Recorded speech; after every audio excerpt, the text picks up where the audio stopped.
Get started and as other people join us, we'll just keep on rolling. A couple housekeeping things as we get going. First of all, for those that don't know, it's Carl Thielgoen, DCR's Conservation Planning and Training Coordinator. Today is the third session of our 3 resource partner sessions as part of the Conservation Planner Certification Program, as well as contact hours for those that are already certified. Today is the Department of Historic Resources, and we'll let Jenny take over here in just a second.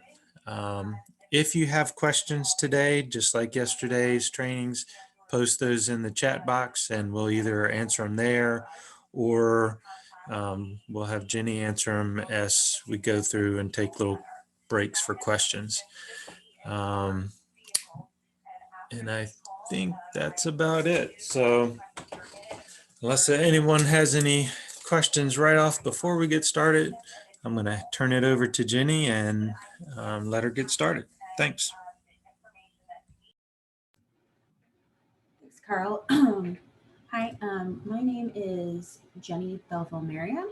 Let me get my screen up. And I am an archaeologist at the Department of Historic Resources. I do reviews for the USDA projects, so I get a lot of the DCR Ag BMP projects come through my queue. I was an archaeologist in Ohio, and I worked for the Ohio State Historic Preservation Office doing the same job. So I've been, even though I've only been with the Virginia Department of Historic Resources for about 1.5 years, I've been doing reviews for like 5 years now. So yeah, let's go ahead and get started. Indeed, our mission is to encourage and support the stewardship and use of Virginia's significant architectural, archaeological, and historic resources as valuable assets for the economic and educational, social, and cultural benefit of citizens and communities. We have over 50,000 archaeological sites in Virginia. The number is always increasing with each new identified site. We have over 676 easements that cover over 42,000 acres of land. We're a small agency of about 60 people. Our main office is in Richmond. We also have regional offices in Roanoke and Stephen City. DHR consists of 5 divisions. Community services is archaeologists and architectural historians who work with historic property owners and managers, local governments, and other consultants to help with ongoing preservation and identification of historic resources across the state. They also work closely with the Preservation Incentives Division. The Preservation Incentives Division handles the Historic Tax Credit program and the easement program. And the State Archaeology Division runs DHR's organized excavations. They work with avocational groups like ASV. They manage and curate sites. They manage the archaeological collections. And the Survey and Register Division manages the highway marker program, the state archives, and the National Register. And then last but not least is the Review and Compliance Division, which is where I work. The Review and Compliance Division, we review on average over 2,500 projects a year, typically with 5,000 individual review requests. We have a full-time staff of 6 people, 3 architectural historians and 3 archaeologists, plus our manager, Roger. Most of the work we do involves the review of projects under the National Historic Preservation Act, Section 106 of the National Historic Preservation Act, which requires federal agencies to consider historic resources during the review of an undertaking and to take into account effects to those resources. our review process can also be integrated with NEPA. And there's also state level projects that often fall under the Antiquities Act or the Environmental Impacts Review. So the Ag BMP program cost shares with federal monies and state monies, which is why DHR ends up reviewing a lot of the projects. I think I mentioned earlier, but I review a lot of the USDA projects. So in all of their child agencies, NRCS, Farm Service, all those, where those monies come from.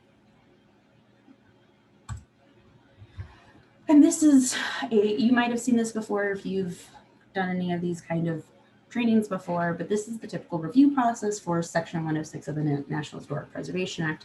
Even if there's no federal money involved, we still like to use this review process of initiating the consultation with our office, identifying historic properties within the project area, as we call it the APE, the area of potential effects.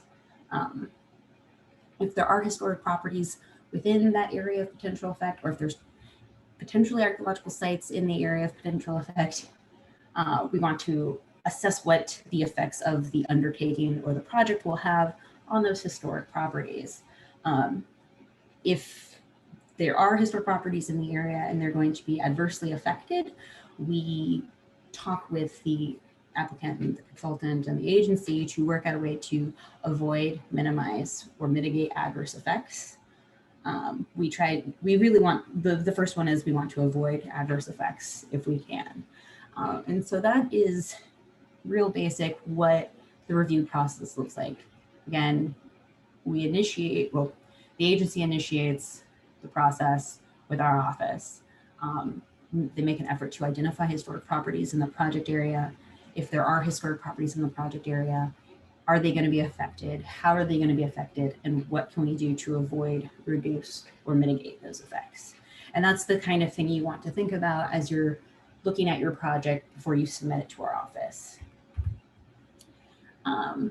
So the Ag BMP projects that require review by DHR, we set up this program. When setting up this program, DHR Review Compliance looked at all the NRCS projects that we typically get, we've reviewed in the past, and we tried to come up with a threshold for review that we'd be comfortable with in terms of preservation, but would also ensure that our review load would not be swamped by additional projects. So there's some thresholds that we created that would trigger a DHR review so that you don't have to submit every single thing, but we want you to think about what you are submitting. So work occurring within 100 feet of an archaeological site or historic preservation easement. If there's any work that has over half an acre of cumulative ground disturbance.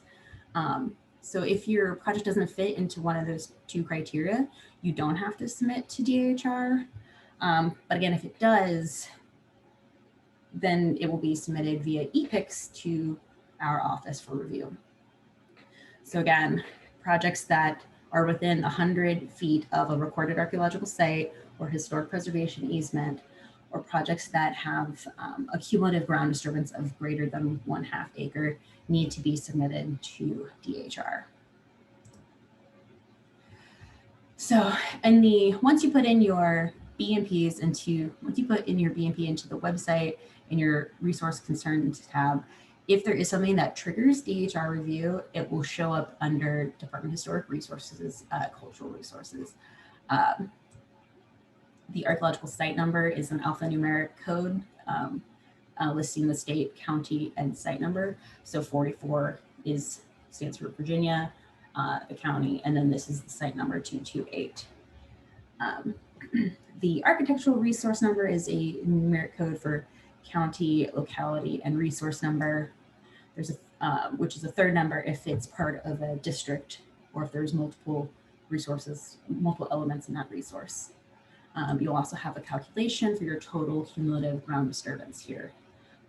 So again, if there's anything within 100 feet, it will trigger a DHR review, or if you have anything over half an acre, it will automatically need to go to DHR for review.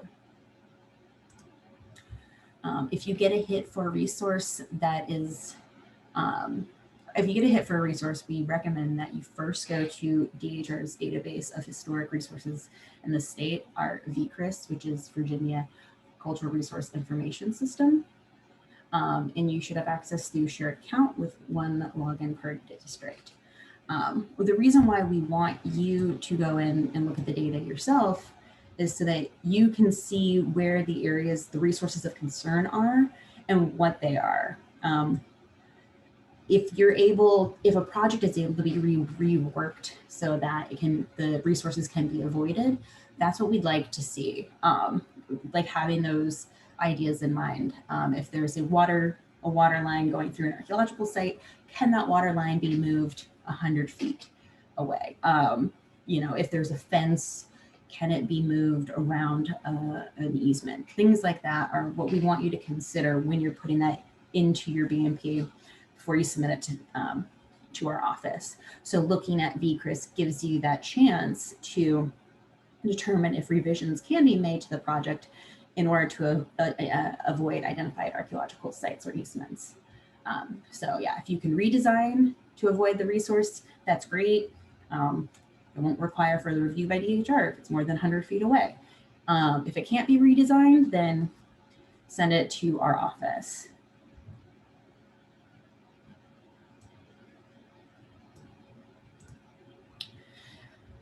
And so this is what a typical map from VCRIS will look like after you've played around and marked up the area, your project area. So say this project area is going to have, I don't know, a new hay barn or water well, and the red polygon is an archaeological site. This blue icon dot here is an architectural site. So if you were designing or redesigning a project, you would want to avoid the red polygon so that it won't trigger that DHR review.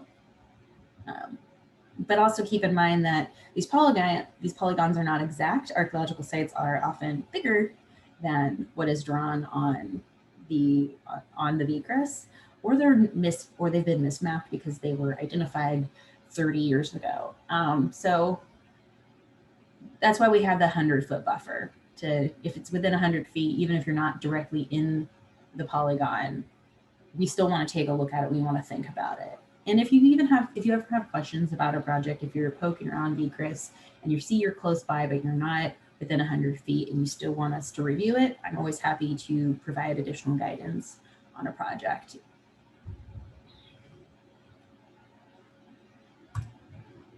So now we'll go over the DHR review process. The 30-day review period starts the business day after submittal. Once you submit a project, ePIX will automatically send you a project received email that you can save for your records. If your project is on an easement site, the landowner should be aware of this and should also have consulted with the DHR easement staff, which is the Preservation Incentives Division that I mentioned earlier.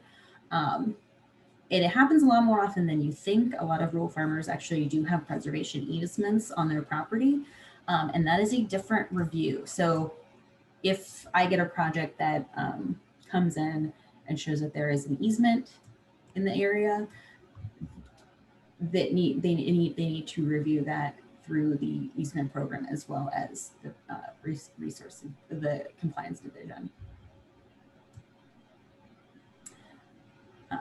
This process is not designed to replace consultation with the easement program. And if the easement staff haven't been contacted when a project gets submitted through ePIX, it could delay the review. Does someone have a question?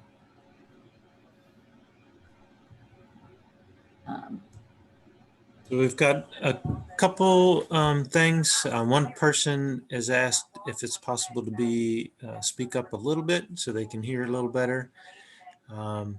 The question that we've had come in is, are there LiDAR surveys that have been conducted for Virginia lands, or can you have LiDAR surveys executed? I'm not exactly sure. Yeah, the LiDAR that, I mean, if I poke around on the free USGS map, I've used that before, but I'm not sure of like other places where LiDAR has been done. If people have access to that and want to submit that, that's great. Okay, that's all there is right now. Awesome.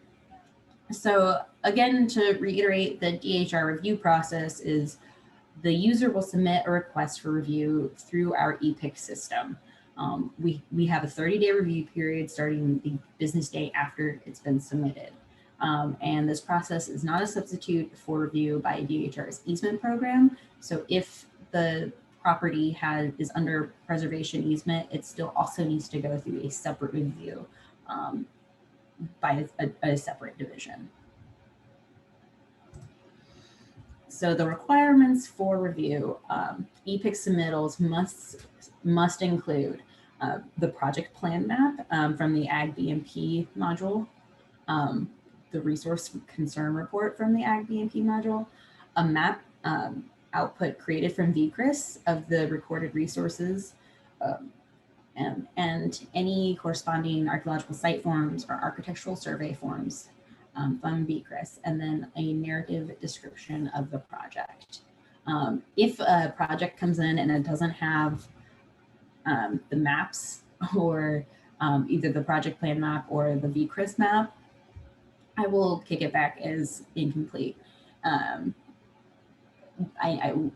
This is just the basic information we need to even get started to understand the potential effects that a project might have. So the project plan map, we really would like to also see both aerial and topo maps for all proposed practices, and to scale the map to a useful size. You have to remember, like, I'm an outside reviewer, so it needs to be clearly marked what's going on and where. The one map with an aerial background is useful for us to understand ground coverage and, you know, if there's been any recent changes to land. And then topos give us a better understanding of the nearby landforms. So again, please include labels so that the reviewer can understand what each element is, and make sure that it is scaled at a level that is easy for the reviewer to see where we are in Virginia. Because there's been times where I've seen a map zoomed in quite close and I can't tell what I'm looking at. So we want to have a good idea of what's going on in the surrounding area. And again, we need to see a VCRIS map. And we're looking for the same sort of information on the VCRIS map as you would have marked on your BMP project map, although it can be less detailed. VCRIS does allow you to mark up the map similar to the BMPs on the DCR website.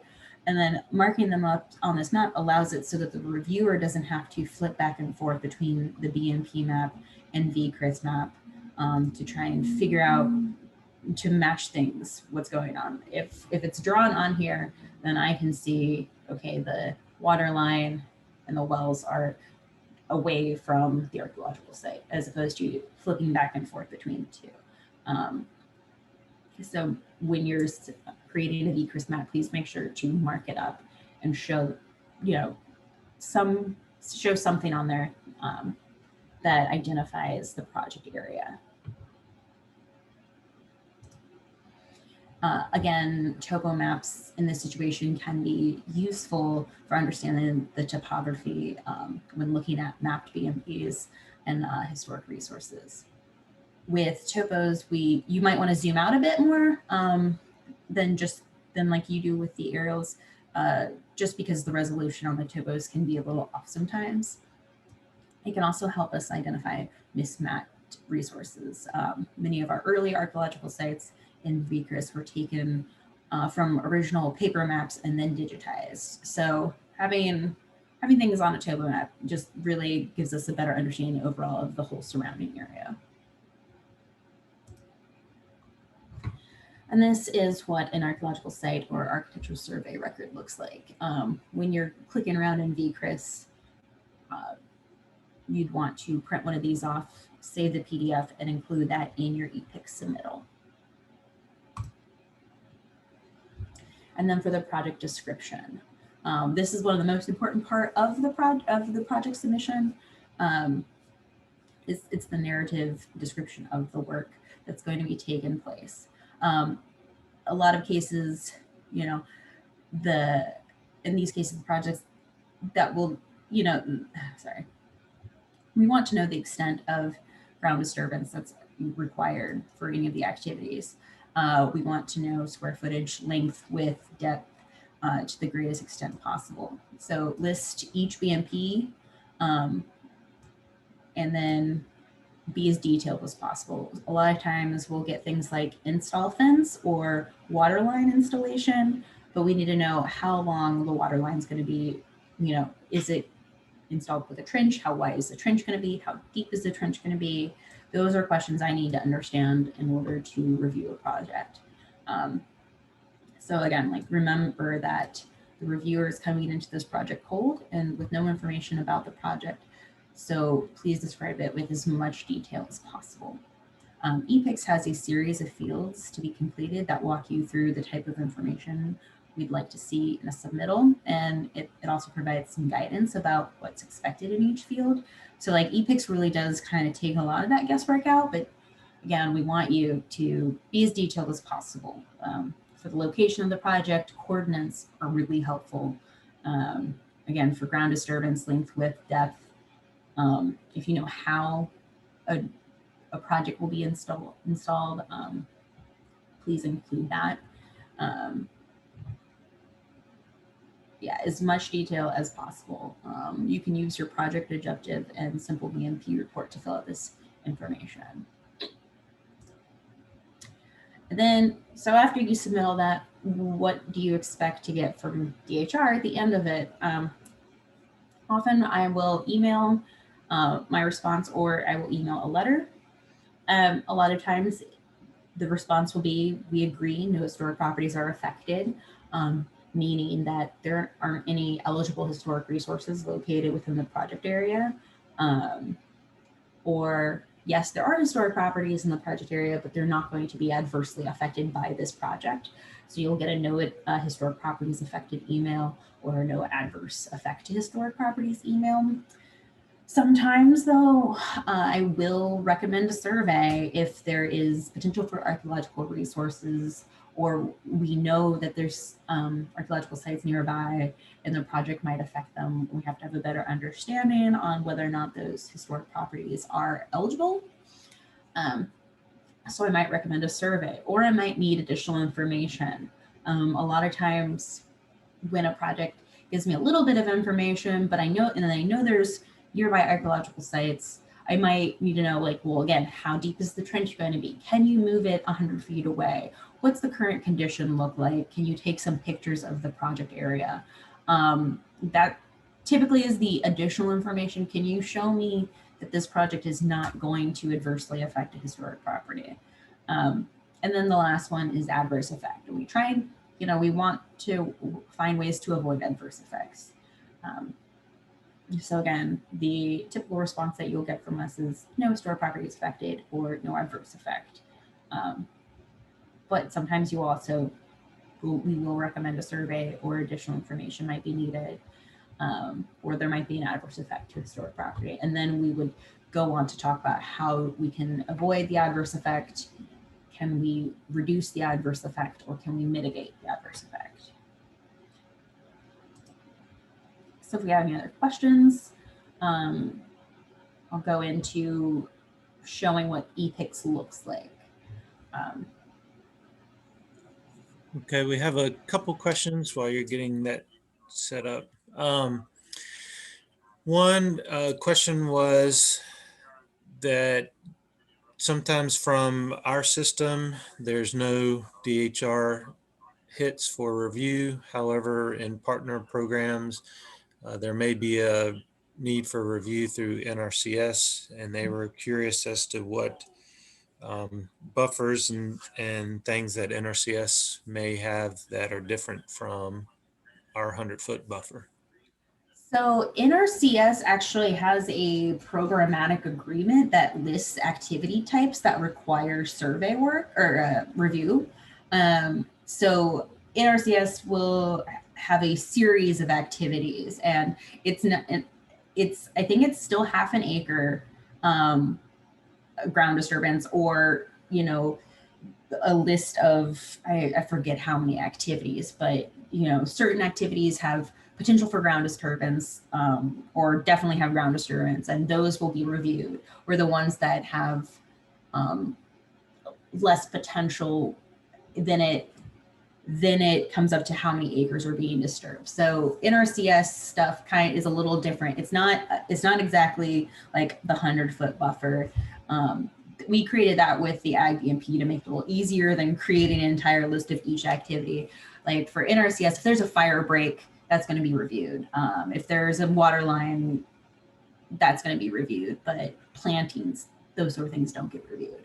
It just really depends on the activity type with that programmatic agreement.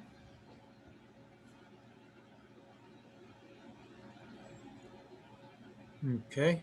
And the other questions have somewhat answered in the chat box, but basically the question of legends from maps generated in the tracking program is somewhat limited. Those that are using desktop software like Arc or others can add a lot more detail before you upload them to any of our partners. So the key is to just make sure things are labeled so everyone understands what the different symbology means. Yes. Yeah, you have to remember, I don't know what things are sometimes, and I'll look at it and I'm like, oh, is this a new water line, or is this a fire break? Is this the road? As long as I know what it is and have an idea, then it gets me started on the review. Are there any other questions? The last one that just came in is, so if nothing is showing on VCRIS, but there is over half an acre of disturbance, we still have to send it in. And yes, you do. Correct, yeah. Yep. Because sometimes, especially depending on where a project is, there might not have been a lot of survey done in that part of Virginia, so things don't show up in VCRIS because it just was never surveyed. But if it's a nice terrace above a big waterway, that's a good spot for archaeological sites. And there might not be one that's been recorded within the project area, but we know that half a mile down the river this kind of place might have a high potential for archaeological sites. So if you have over half an acre but no archaeological sites that have been identified previously, there's still potential for significant sites within that project area. And DHR wants a chance to take a look at where the project is, what activities are going on there, and what kind of potential effects will this undertaking have. And that might be one of those times where I'm like, actually, we do need to do survey. There isn't anything in the project area, but we know, just half a mile away, it's chock full of stuff. This place probably also has something here too. It really does. It does depend on where we are in Virginia. All right. So is that it? Yep, that's it for now. Okay. So when you submit things through ePIX, all users should register for their own account. You don't need an invitation or a license.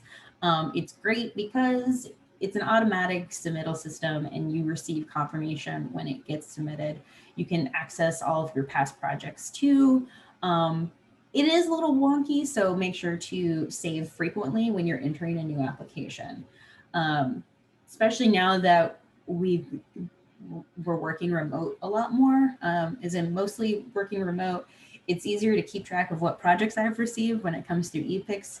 If I get a bunch of emails with projects to review, it gets lost in my inbox, but in ePIX, it's all lined up in my queue, and I don't have to think about like what comes next because it's already just ready for me to go, and I don't have to like search through anything. So ePIX it can be wonky, but it is a really useful tool for submitting projects. And if someone emails me a project, I will say, thank you, please submit it via ePIX.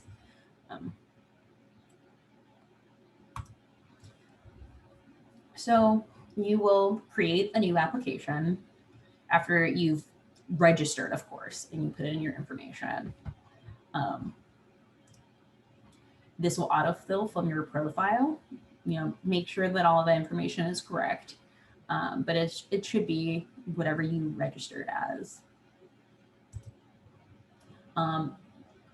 The red arrows are the fields that are required in order to move on. And again, you want to save frequently. So you'll put in your project name, select the counties, and then you will select the first option for agency involvement, and then hit save.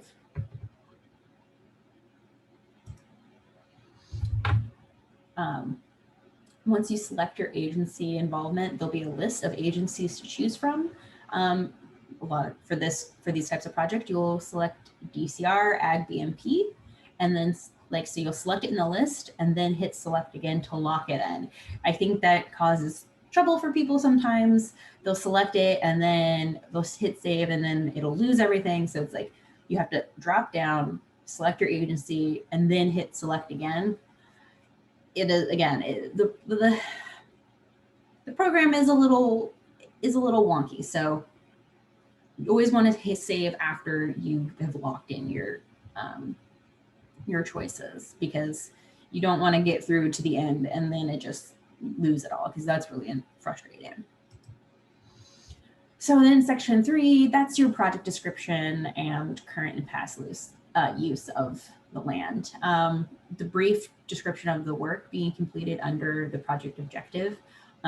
Again, we're putting in a water line. It's 100 feet long. It's 3 feet by 3 feet. You want to get a brief description, but still clear so I know what's going on.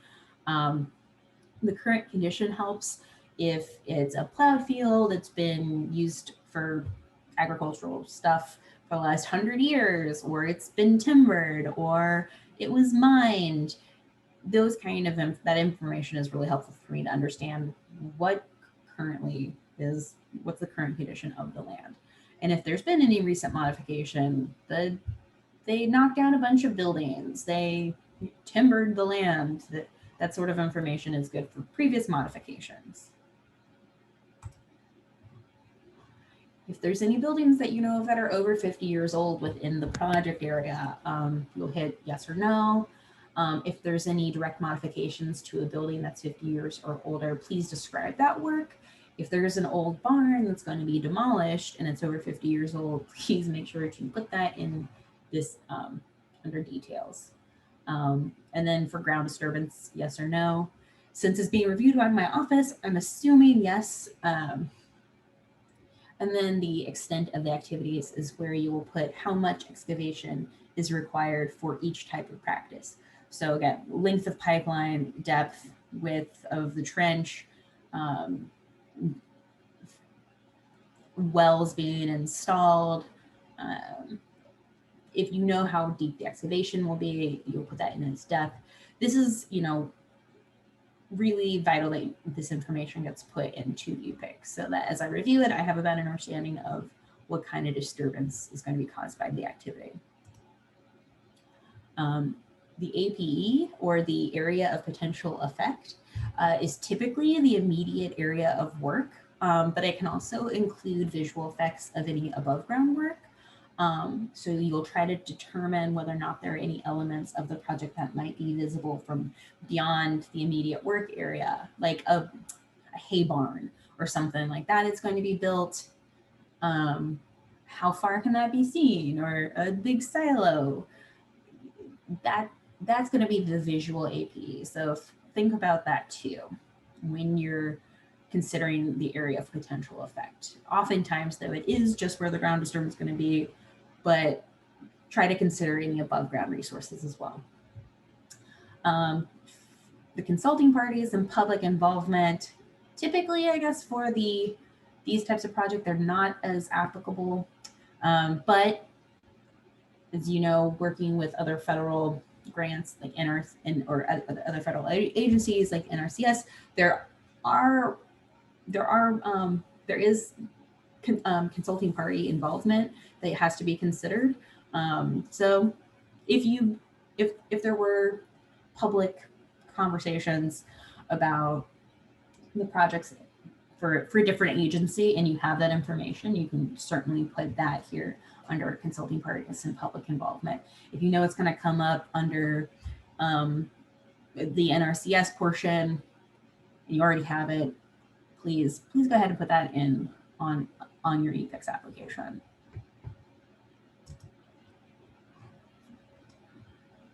And then the survey reports, if this is where you get that information from VCRIS or the Resource Concerns tab regarding any sites or easements in the area.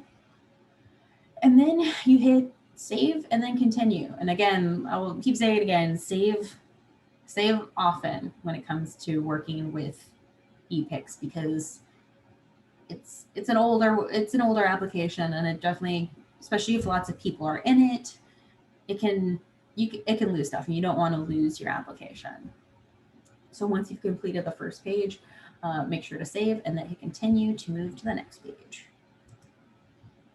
And then the last page is additional contacts, folks that you want me to CC in the correspondence, or you can leave it blank and continue if you're the only point of contact. If there's someone else that needs to be contacted, though, it is important to put that information in there. And I will try to make sure to CC them on any correspondence. And then lastly, the uploading of files. So this is where you're going to upload the maps, the AgBMP project maps, both topo and aerials. And this is where you're going to load the VCRIS maps, both topo and aerial, and then project narratives and the resource reports. So you'll put that in. This gives you a list of possible documents that you can provide. It's not a checklist, but it gives you an idea of what to name them. This is really important. Again, the maps. I need the maps. If you have any other information, if there's pictures that will help me better understand the project area, that's also good to upload those. If the area is completely eroded and everything's been washed away, that really is helpful for me to understand, like, well, what archaeological sites might be left, if there is anything. Having good documents really help me to review the process, review the project, and really helps the process move along. And this is what your applications after you've submitted. It will give you the file numbers and your application name. If it's been a few weeks and you're still waiting to hear back from me, you shoot me an email and say, hey, Jenny, I sent project number whatever. Can you give me a status update on what's going on with that project? Typically things will get reviewed within 30 days. So make sure you keep that in mind when you're submitting your projects. That 30-day review is normal. So planning your timeline out appropriately to make sure I have plenty of time to review a project. So if you have any other questions, and I'll go into VCRIS real quick.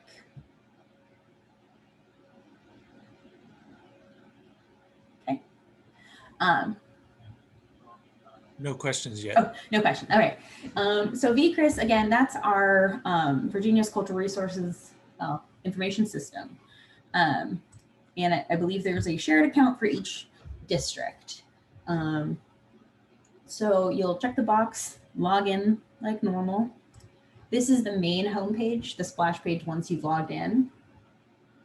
And if you received a hit on your Cultural Resources tab, the easiest way to figure out what that is you'll hit Data Viewer. And then this screen will pop up. And if you had an archaeological hit, you would type in the archaeology site number here in DHR ID.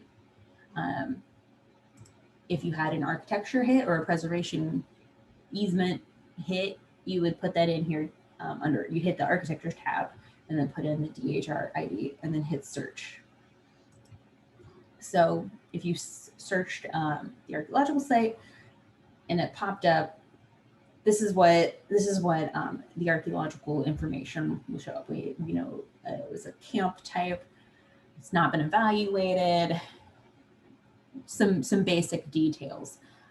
If you want to see what that looks like, you'll hit once you're on the archaeological site details page, you will hit map.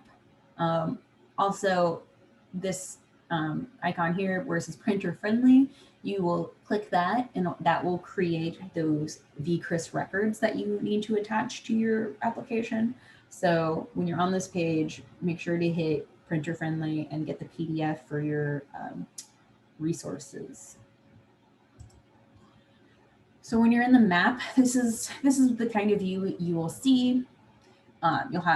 It'll show the archaeological sites. The site that was selected will be highlighted in green. It's a pretty standard GIS system. So if you've been using other GIS before, it should be fairly easy to navigate. You can click on different resources, highlight to see and learn a little bit more about the nearby sites. If you have a project that didn't have any archaeological sites or any resources hit, but it is over half an acre and you need to include your VCRIS map, you can search your project area by putting in a street address here in the search bar. So again, you will just hit map after that main home page. Like, let's see. So data viewer, and then you'll hit map instead of typing in anything in the search bar. And then when you go straight to map without putting any sort of resource in, it'll look just like the state of Virginia. Then you can put in the address here. Make sure to include the city and zip code, and it'll get you close to your project area. If you don't have a street address, you can hit tools, zoom to XY, and you can put in coordinates. You could put in decimal coordinates or minutes, degrees, seconds. And so that's another way of, if you don't have a resource hit to search, you can just put in your coordinates to get you to that project area. So once you're at your project area, we want a map that has been marked up showing the project area or activities. So you hit tools and then markup, and then you'll have this bar show up. And you can draw a line or a polygon or an icon and just drop those in to represent the different activities, the different BMPs that are going to be part of this project. So you could drop in an icon for a well, or draw a line that represents the water line. So if you know it's going to go like around here, boop, boop, you would draw a polygon or a line there to show me, so that I see like, okay, the water line is going to avoid the site over here. So you could draw something like these to show where the work's going to be. And I mentioned earlier that we want to see both aerial and topo maps. So you would click over here in the right-hand corner, and this will change the base layer. The US topo map will give us our topo map here. And again, we would like to see it a little zoomed out a little bit more to get an idea of the topography of the project area, see nearby sites. We'd like to see just in general what's going on. And then when you want to create a PDF map of your project area, you will hit print, and then this box will pop up that says view export. And you want to make sure your export area encompasses all of the activities so that I can see what's going on. But again, zoomed in enough that I can see what's going on, but not so zoomed in that I can't see the entire project area. And then you'll hit view export, and that will create a PDF. And then the PDF will look like this. And so you don't have to necessarily worry about making a legend or anything like that using VCRIS, because it automatically creates one for you based on what's in the project area. So for this instance, there's an easement, there's architectural resources, and we have an archaeological site. So And this is what would be attached as part of the ePIX submission. And that's pretty much the end of that. There's not too much more. If you play around in VCRIS, you can draw really cool maps. And I recommend, poking around and seeing what kind of archaeological or historic resources are nearby, just to get a better understanding of all of the resources that we have in Virginia, because we have a lot and they're really cool. So if you have any more questions, I can also go back and look at other slides or show something else if there's anything I left out.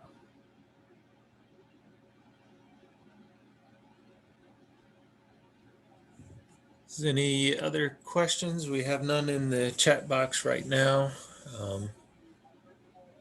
Feel free to jump in there if you do. One statement was asked about feedback from the trainings. So for everybody's benefit, yesterday's trainings or today's, feel free to email me any of your feedback.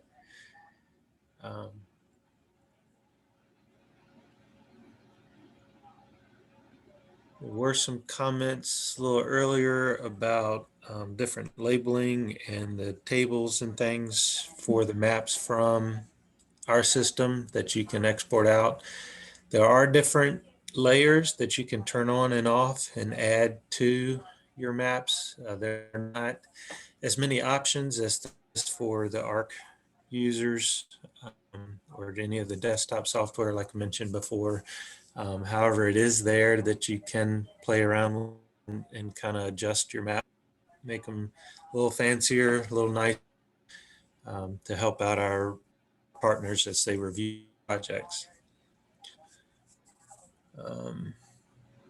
So far, I see no other questions coming in the chat box. All right. Well, again, if anyone comes up with any questions about the review process or what I need to see or VCRIS stuff, feel free to email me at jennifer.belville-marion@dhr.virginia.gov. It is a very long email, and I'm sorry for that.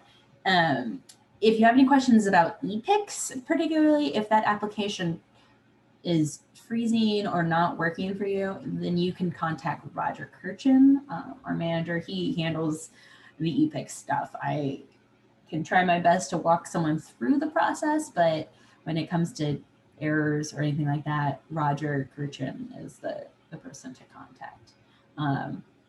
But I'm happy to talk to anyone about the review process, or if I could provide any other assistance in that way, or VCRIS or things like that. I'm able to do. My desk, if you have my desk number, I'm not at my desk that often because we're working from home. So email is the best way to contact me while we're working from home.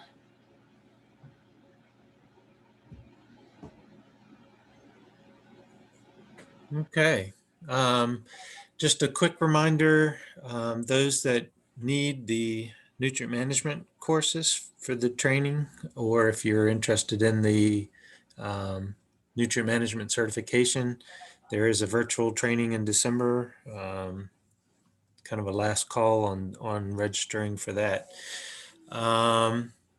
If nobody has any other questions for Jenny or historic resources today, then I think we are good to go. All right, great. Sorry, it was a little shorter than that, but